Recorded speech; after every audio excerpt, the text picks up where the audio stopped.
Many of us are quarantined in our own house because of the coronavirus, but we've also been seeing the effects on other parts of our world, specifically the economy. But how does this exactly work? How does a virus and quarantine actually affect the economy as a whole, from a microeconomic level and a macroeconomic level? Let's find out right now. Welcome, fellow economists. My name is Greg, where learning economics is as easy as watching a movie. Let's start off with what most people are doing right now, which is quarantining themselves or social distancing themselves. Basically, you're spending a lot more time at home than you're usually comfortable with. Let's start off with the consumer side of things. And instead of explaining this in a coronavirus sense, I'm going to start talking about this like a zombie apocalypse. So movies like World War Z and TV shows like The Walking Dead. So let's start with the consumer side of things. If a zombie apocalypse is starting to happen, if people are starting to become zombies, people are going to quarantine themselves in their houses and stay home as much as they possibly can. What does that do for consumers? Well, they're not going to buy the same things anymore. So instead of you going out and buying the latest PlayStation 4 game, they're probably going to stay inside and buy things like groceries and, of course, guns and ammo, because you have to defend yourself from zombies. And also keep in mind, it's a really bad idea to fly during a zombie apocalypse because of this.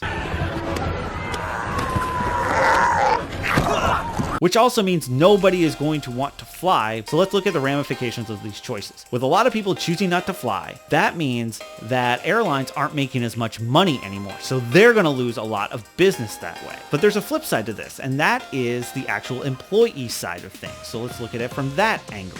If you are an employee of one of these companies, all of a sudden they're losing a lot of money, or you might even be afraid of being infected with the zombie virus yourself. So you go home as well. Now you have people who are either losing their jobs or choosing to go home and not work. So that means they're not getting an income either, which means they're not able to be consumers either. Production also will be going down for these companies. They're not going to be making as much stuff anymore, which means they're going to have less stuff to sell. So what you're going to see is all the essential stuff, things like food, things like guns, things like ammo, is going to see massive increases. So you have less people working, you have less people who are able to buy stuff, and what they do buy, it's not necessarily going to be luxury items, which means a lot of companies who are on that line between staying open and closing are going to start closing up shop. There's another important side of the economy that's going to be affected as well, and that is the stock market, also known as Wall Street. Here's a quick Cliff's Notes on how Wall Street / the stock market works. Basically, you own a company that makes nails, and you think that your nails are going to be really good. You go to somebody who does have money and you say, give me money to my nail company so we can make and sell more nails, and then we'll give you some of the profits that we make. And you'll also own part of the company. That person who has the money is called an investor. Let's say you give them 10% of ownership. Instead of thinking of it in percentage, we might call those shares. Shares are just pieces of a company that someone owns. Shares are also known as stocks. So whenever you hear someone say stocks or shares, basically means the same thing when they're talking about a specific company. And each share of a company is given value based on if people think a company is going to make or lose money. So if a company is seen as making a lot of money, that means they're going to be seen as more valuable, because when they make money, you make money because you get some of the profits as a shareholder, a person who owns some of the shares or some of the company.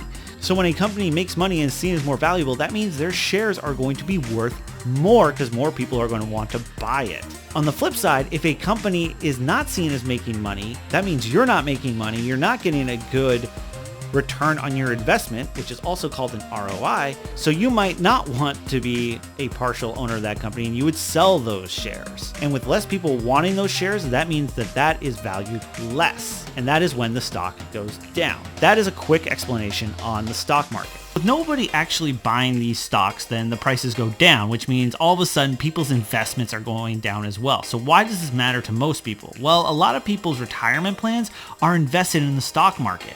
So when those stocks go down, a lot of people's retirements also go down as well. So that might mean people need to work more, or people need to take up jobs even though they're retired themselves. So with the big zombie virus outbreak, you can see how this entire economic system can change really quickly. And just remember, when a zombie outbreak happens, do not get on a plane or else this will happen.